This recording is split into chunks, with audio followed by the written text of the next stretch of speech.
Employee Relations Words of Wisdom, your source for all things human resources and employee and labor relations. Hi, my name is Bob Carroll. I'm the Executive Vice President at Permanent Solutions Labor Consultants and your host for today's episode of Employee Relations Words of Wisdom. Before I forget, I want to remind you, hit the subscribe button down below, and after that, hit the little bell notification so that we can push new content to you when it becomes available. Today, I am very happy to be joined by Ricardo Torres, our President and CEO, who is in South America right now. We wanted to get him on a video. However, with the signal strength he has available right now, we are going to have him on the phone, and we're getting pretty good reception on the phone. Ricardo, how you doing? Doing well, Bob. How are you? I'm doing excellent. It's cold here. It's warm there. Yeah. But I've been aching to get you on the phone because we've been doing a multi-part series on employee relations words of wisdom on strikes. And for those of you that don't know Ricardo's background, Rick at one point was an international strike director. And in another facet of his career, he was also an international organizing director. So he has a lot of knowledge.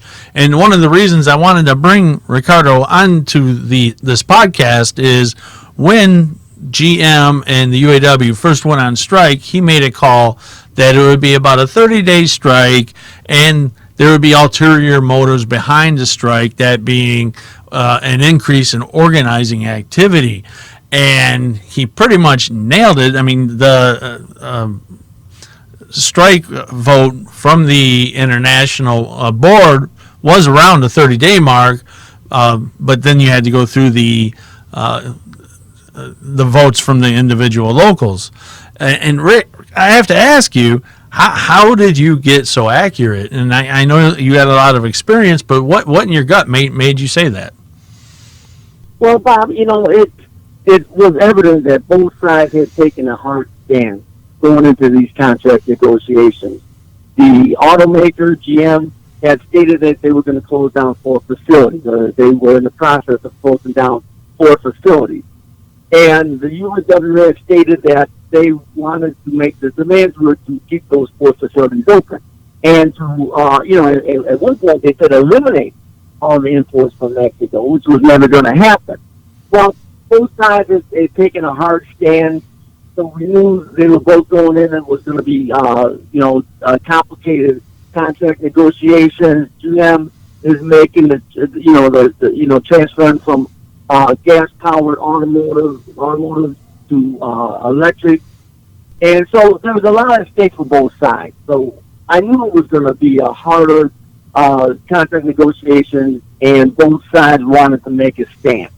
So, the UAW wanted to get away from, the corruption charges, and they wanted to become relevant again. And the way they were going to do it was really coming with a hard poker face to a negotiating table. Yeah, so I knew it was going to last longer. And they almost got away with it, except I don't know if you heard the news down there yet or not, but Gary Jones is now on a paid leave of absence. Yeah. Which is ironic because the union dues are still going into his pockets while he's being investigated. That wasn't going away, Bob. But to the members and to potential new members, they wanted them focused on something else. I mean, there's no way that the union officials that were under scrutiny would, they knew that this wasn't going away. Oh, no doubt. What the point I'm trying to make is it's ironic that with all this corruption, he's still collecting a paycheck that's coming from these members that just voted in that contract. I think we both agree that the members need to pay attention to what's going on in their own backyard, and and it's because of this, Rick. You and I see the same thing. It's not that we don't like the unions. We care about the relationships between the workers and the employees, and we don't like seeing the employees get ripped off by anybody. No, and it's like the Teamsters years ago, where they had the FBI staked out at the international headquarters because of all the corruption that was going on, and that lasted for years and years, a couple of decades, in fact. And the UAW is and the thing about it is the UAW might be looking at Jimmy Hoffa, Sr. At that time, he was still popular with the membership. But with the UAW situation, I don't believe that they're going to be able to pull that off. No. But let's stick back to strikes, because there is some things in particular about strikes I want you to hit on. I think one of the things that you might have been a little bit surprised on was the weak stance that the UAW took, allowing their members to get away with things that when you ran the Detroit Free Press strike from the international level, would never in a million years let them get away with. I mean, I'm talking things like working 4 to 6 hours a week to collect strike pay. Correct me if I'm wrong, but that never would have occurred on that Free Press strike, correct? Well, actually, it wasn't a Free Press strike, Bob. It was a Detroit Newspaper Agency strike. Correct. There were two newspapers that were involved, the Detroit Free Press and the Detroit News. They become one in the business department because of the Newspaper Preservation Act. So they had a joint operating agreement. The news departments were handled separately, but the business was handled together. So it was a Detroit newspaper strike. And the Teamsters, there was two Teamster locals, and I came in out of Washington, D.C. to work on that strike. But there were two Teamster locals, and I had committees of people who were overlooking strike participation with all of the Teamster workers, and the other workers also, but mainly with the Teamster workers. Right, but my point is, you would not allow that kind of. If people had to earn their strike pay on that strike line. They were working 40 at a minimum 40 hours a week, and many of them were working way more than 40 hours a week. But for them to receive strike pay, they had to put in at a minimum 40 hours of strike duty. Right. And there was some other, John Conyers, his funeral is today, and he was active. You had a lot of people, heavy hitting people, that were involved with helping the workers and helping your plight at the time. Let's make it clear, you're working exclusively with management now, but you had some heavy hitters helping you with that strike, and it became a who's who helping the workers on the strike. And in this case, who do we have? Who do we have helping the workers out besides the 2020 candidates that embrace the socialistic values that these strikers embrace? Can you get into some of the details about some of the heavy hitters that came in and the effect they had? I mean, you had, if I remember correctly, you had pastors going to jail. Well, I mean, Bishop Dumbleton, who I got to know pretty well, also was, I believe, on the strike line. He was arrested 4 times. And other religious figures, other political figures, we're talking about John Conyers. John Conyers was actually, I got to know him fairly well during the strike, and he would actually go out. In fact, he did it many times. In fact, I met him a lot of Sunday mornings selling the strike paper, the Detroit Journal. And in fact, I remember meeting him in Detroit, and he would be on the street corner selling them, and we would go to have breakfast afterwards, but he was really involved in the strike, as well as many other politicians and religious leaders, throughout the state of Michigan. You had Michael Moore involved? Michael Moore was involved. In fact, he did an opening for one of his movies in Royal Oak and dedicated the proceedings for that show to the strike fund. Yeah. So, I mean, that strike was no joke. People were hurt. People lost their homes. People died on that strike line. People have to realize, this was a 30-day strike. It did hurt people, but they get a lot worse than what we saw with the UAW GM strike. Yeah, well, I mean, all strikes are hard, Bob. On both the company, the workers, all strikes are hard. But, with with the Detroit newspaper strikes, first of all, when the two Teamsters locals went out on strike, the strike fund was busted. There was no money for the strikers. And usually it takes a couple weeks for the strikers to start receiving their strike pay. With the Teamsters at the time, they didn't get any money for about a month and a half.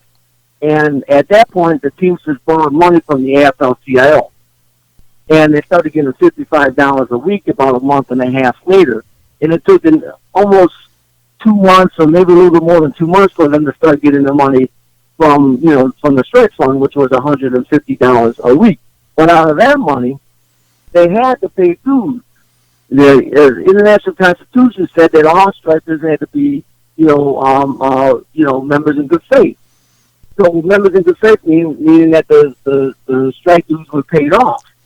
And most unions aren't like that. But so out of that strike pay, they had to pay the union dues also. Yeah, I was going to say, in this strike, in the UAW strike, they did not have to pay their dues when they were on strike. No. Right. Most unions don't. But the Teamsters were different at the time, and the members had to pay their dues. While they were not getting strike pay, they had to continue paying their dues. In that month and a half before they even started getting $55 a week that the Teamsters bought from the AFL-CIO. They had to pay their union dues in that period also. Right. And a lot of people don't remember, especially if you're not from the Detroit area, and that strike, you took that as on a national level. But here in Detroit, we had some severe violence. We had riots. We had people that were normal church-going, regular folks that would live right next door to you, going hand-to-hand with the police, and trucks being lit on fire. I mean, some crazy things were happening. And I have to imagine, being from the International, that was really hard to control because, part of your job was to enrage the workers and to get them motivated and keep them motivated for a long period of time. But on the other hand, I know you personally, you didn't want to see trucks on fire. You didn't want to see people die. You didn't want to see some of the things that you saw on that strike line. How did you balance that? And did it become a point where, hey, the members are going to do what they're going to do, and you kind of have to step back and just do your best to stop the problems? Bob, it's always a balance. We have people, the fact that the Detroit newspaper strike lasted before, it was about a year and a half into the strike before the 7 local unions in Detroit, the 2 Teamsters and the other locals, did what they call an unconditional offer to return to work, which in other words is saying we give up, we want our workers to go back, and the strike was officially ended. But the workers were permanently replaced, which means that they had permanent workers in the facilities. So the strikers had to wait in turn for them to go back. And in fact, there wasn't a contract signed for almost 7 years from the beginning of the strike to the end. So it took almost all that time. A lot of people got fired during the time. A lot of people moved out of state and went to other jobs. So probably only about 35% of the workers ever really went back to work in the facilities. So it was a tough strike. But during that time, like I said, the strikers were still out doing strike activities. It became a national strike. There were times when people from all over the country would come over, and there were times that we had there were 2,500, 3,000 workers that went out on strike.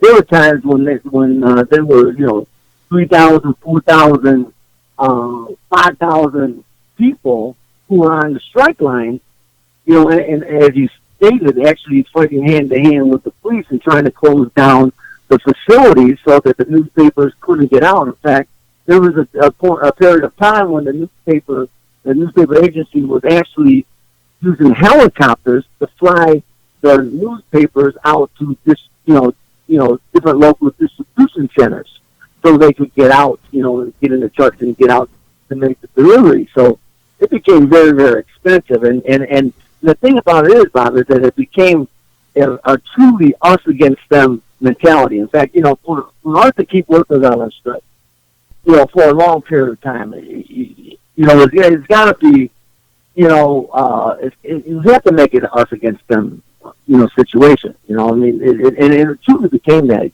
These people who were fighting hand to hand, and I got to know a lot of them really well. And I'm talking about men and women, and families and other supporters. I mean, it was, the pepper spray, tear gas, fighting hand to hand with the, being beaten with the cons, going to the hospital, getting arrested, getting fired, and it became a real, violent situation. I mean, trucks running through the gate, the people that were driving the trucks were in full riot gear. They were the security guards in full riot gear who were actually crashing through the gates and aiming the semis at the strikers who were in front of the gates, trying to block the gates. They drove right through the gates, and the gates flew. Sometimes hitting strikers. There were strikers who got hit by trucks. I mean, it was a real eye-opening situation, Bob. Yeah, you yourself, you even got hit by a water cannon at one point during that strike. Yeah, I got hit a couple times. Tear gas, pepper spray, water hose. A lot of situations happen around the metropolitan Detroit area. Right. That I'll never forget. And what I don't want people to think is that, hey, this is just a really bad strike that you were involved with. I mean, if you look just a few years back, I remember sharing a video. We were doing a training session, and I shared a video of somebody that brought their child to the Verizon strike and put their child in front of a semi and said, "Run me over now," using some expletives. Now, that is the ultimate, I mean, how dare somebody does that with their child? But that's just how riled up people get. And it's not uncommon for you to see children on the strike line. That happens all the time. But to bring a child and put them in front of a semi, that was just intense.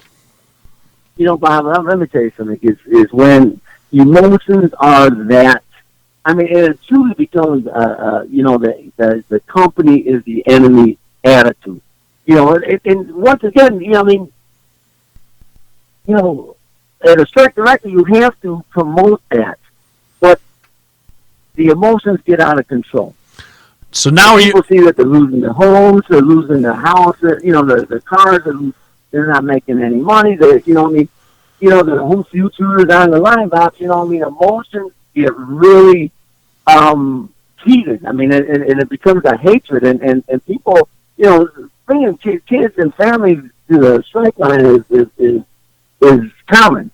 Putting them in front of trucks that are that replacement workers are driving is that's way over the top. But these are the things that happen because it's hard to control the emotions. Once everybody gets that angry and it becomes that emotional, it's hard to control. So now we're on the management side, and of course the first thing we do when we talk to people about strikes and the potential of going on strikes when they enter negotiations is make sure they have a strike contingency plan, correct? Now, of course, yes. The thing is, I don't think enough people that are unionized have a structured enough strike contingency plan to get them through something like what happened at the GM UAW strike. And I'm not just talking about small companies either. I'm talking about larger companies. Or what happened at the newspaper strike here in Detroit. There's a lot that goes into those plans, including security. How do you get your temporary workers in and out? Are you going to use permanent replacement workers? Is there a UOP on the table? I mean, there's so many different things. I think the list on our particular strike contingency plan program has over 200 things that we have to go through to make sure that they are protected and ready to go. What is your advice to people who are entering negotiations, knowing that the union may have the upper hand and that a strike option is on the table, up and above working on their strike contingency plan? Well, Bob, the biggest thing is knowing your workers and communication, and working. If the worst case scenario, there's going to be a strike, then you have to understand what the union is going to be telling the members also. Okay, and it's really important that whatever strike contingency plan you have is made to keep everybody safe. To keep the product being produced, being delivered. Whatever situation. Or environment or industry you're in. It's very, very important to make sure, first of all, make sure that you're keeping your workers updated on everything that's going on, understand what their demands are, understand what your ability are, and to communicate that. And then to go back to one thing also, Bob, is we were talking about a lot of things, the balance up between the strikers staying out on the line or them going back, the pressure that you have to put on them and how many times that can lead to violence. But one of the things that I used to do, I used to call it get to know your neighbor day, that if once you get knowing that if strikers, cross the picket line, your strike's over. You have no weakness. So on the union side, it was very important to prepare your strikers. But if they did start crossing the picket line, it's just like, what I used to do is I used to take maybe 400, 500, 600 workers and march in front of the member's house that crossed the picket line and have what we call to get to know your neighbor day, where they would be taking pictures and we'd have bullhorns and we'd be walking up and down the street for hours, just harassing them.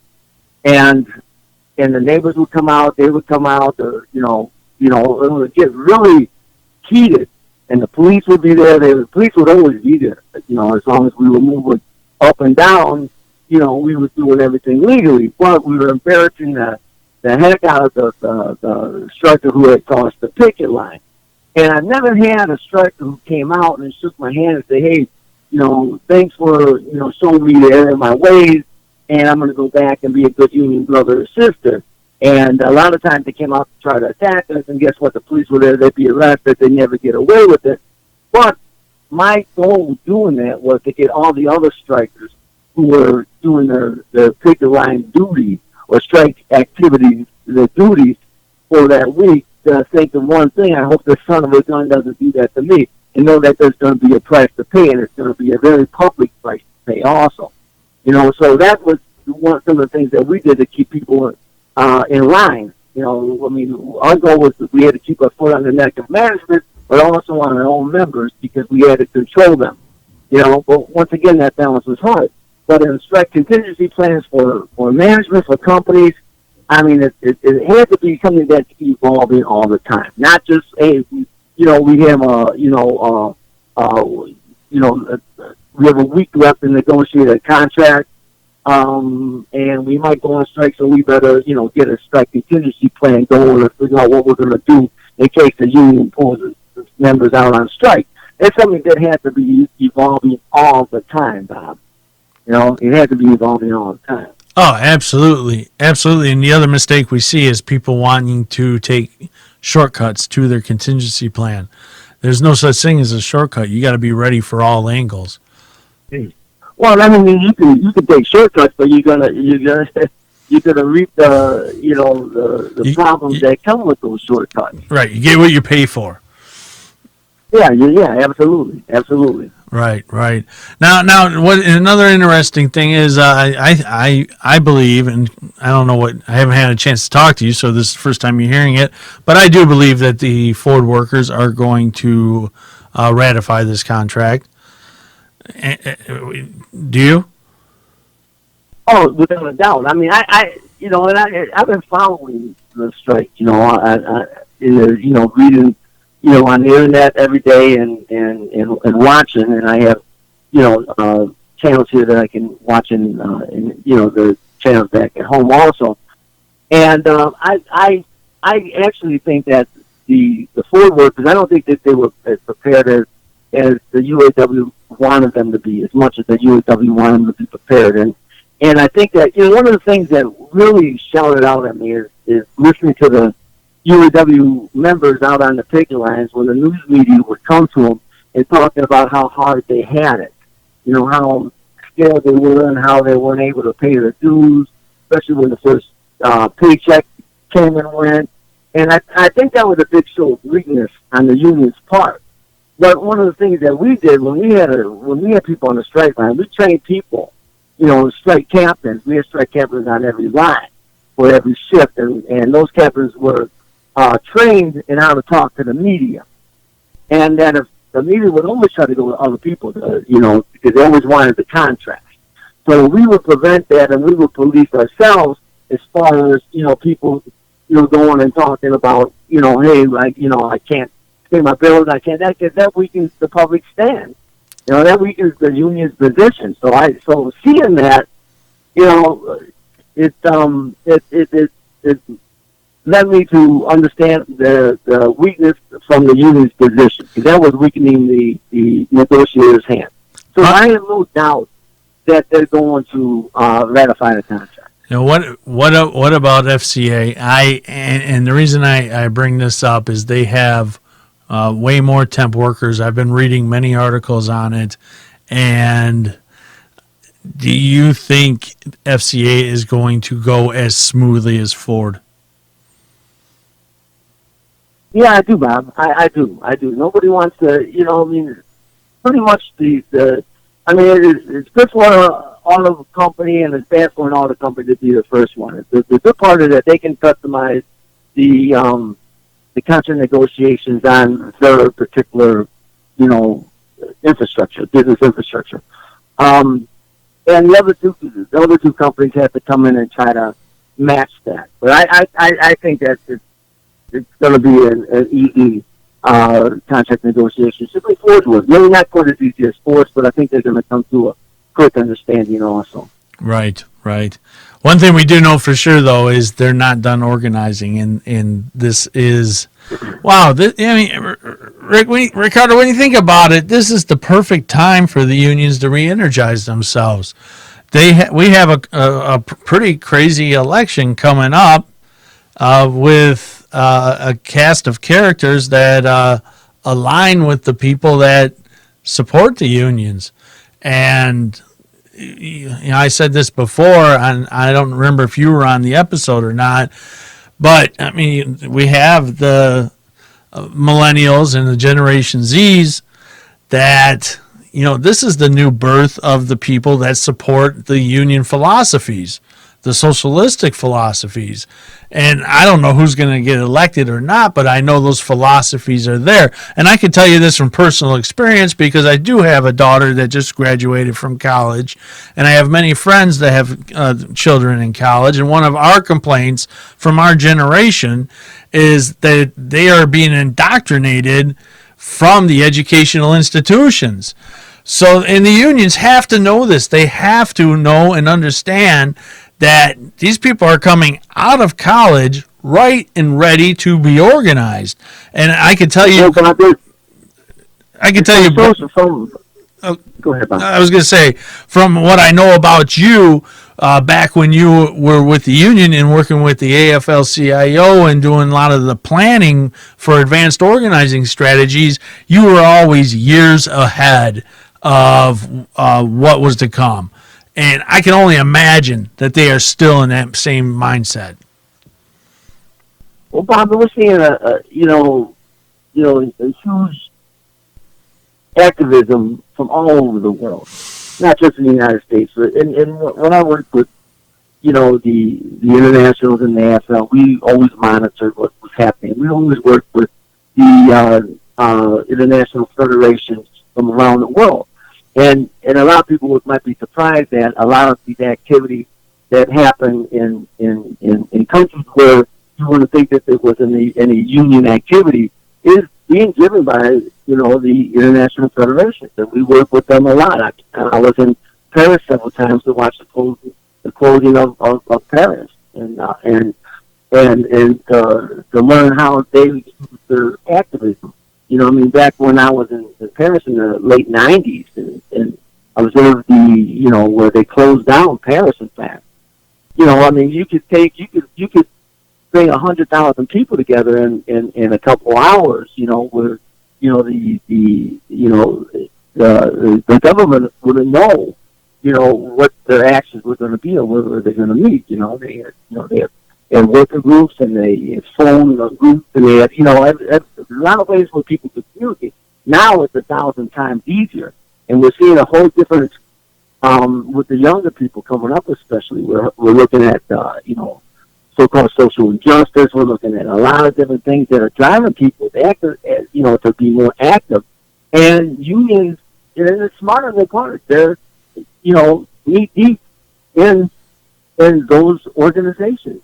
So they're struggling to become more relevant, and it's becoming more effective. We're seeing it with strike activities around the country over the last couple of years, and it's something that they've always strived for. And when I was part of the union movement, that I was always pushing also. So it doesn't come as a surprise. The only thing that surprised me is that it's taken so long for it to happen. We're looking at the different with the middle class growing smaller, and the differences between the wage of the top tier to the lower tier.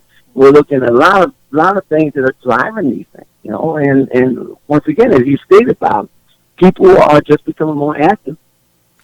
Yeah, and and for the people that are watching this, it's usually CEOs, members of the human resources community, and management-sided labor attorneys. A few years back, we wouldn't be having this same conversation. You're 100% correct. But a lot has changed in the last 3 years. And well, Bob, that's why, Bob, it's more important than ever for companies to reach out. I mean, communication, a breakdown of communication is the biggest cause of organizing activities within the workplace. Breakdown of communication. Communications more than ever are important. They have to be consistent. They have to be fair.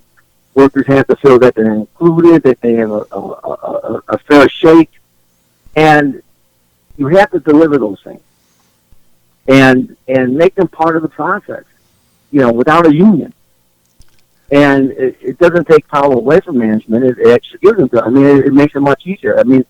When I was an organizing director, all across the country and in Puerto Rico, that the biggest, what we looked for was the breakdown in the communication. And the companies that had a robust communication line and they dealt with the employees, and the employees felt proud to be part of the company. Those were the companies that we stayed away from. Because if workers are happy, they're satisfied, and they're proud of what they do and who they work for, then they feel that they're part of a true team, not just a word salad.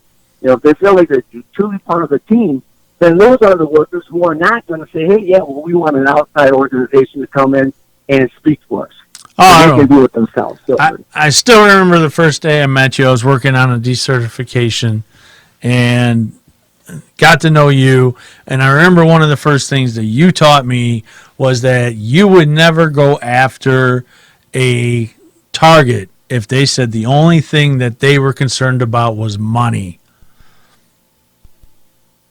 No, because it's got to be about emotional issues, Tom. It's got to be about, exactly. Hey, that's doing me wrong. Hey, it's an injustice.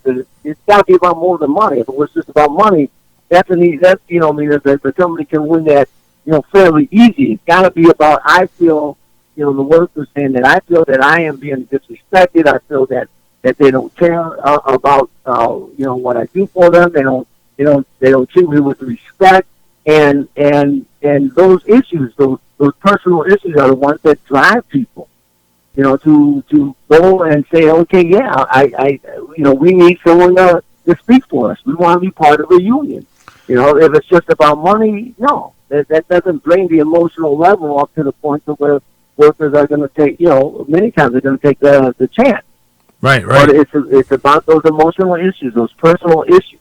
And that's why every frontline supervisor up the line, and up to, senior management have to be engaged in what is happening on the floor. Not just when times are good. Well, yeah, when times are good, it's easy to be nice, it's easy to be respectful. But when times are hard, have that same dedication to their workforce. I agree with you 100%, and I'm in the trenches quite a bit, and I'm going to end it on this because I think you just hit the nail on dead on center on the head.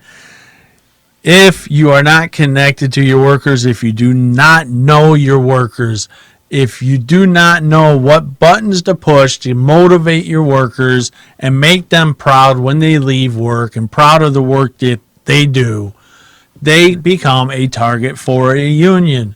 Not only that, they become a target to go somewhere else and work that will treat them like that because, like you said earlier, we're in a good economy and good employees have choices now. So you got to really pay attention to this from a couple different angles. A, yes, you want to maintain your best employees, so you got to treat them good. And B, you don't necessarily want a union interfering with the flexibility that you have to keep that relationship and keep that us versus them mentality away. So there's a whole lot of work. Yes, sir. Yeah, let me finish with this. Is that a company that doesn't communicate with its workforce gets a petition saying that the workers want to unionize. So they haven't communicated with the workers in years. And the first thing they could do when they get a petition is to bring the management teams together and they say, hey, we need to get out there and communicate with these people. By then, it's too late.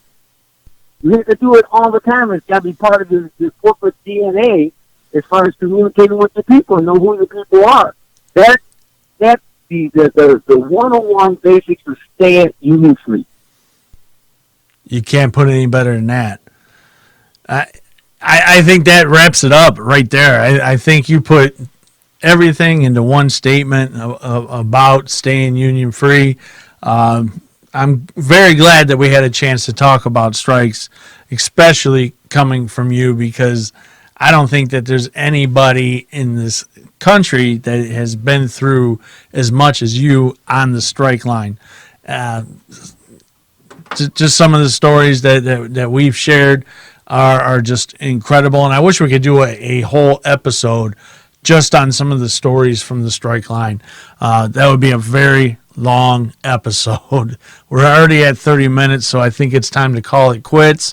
I do appreciate you taking the time. I know you're working on a big job down there, and I know you had to drive quite a ways to get a signal, and I appreciate you getting on this call, and I hope people take something from this call because you're talking to somebody who used to do this on an international level, who now works with management and wants nothing best for the employers and the employees.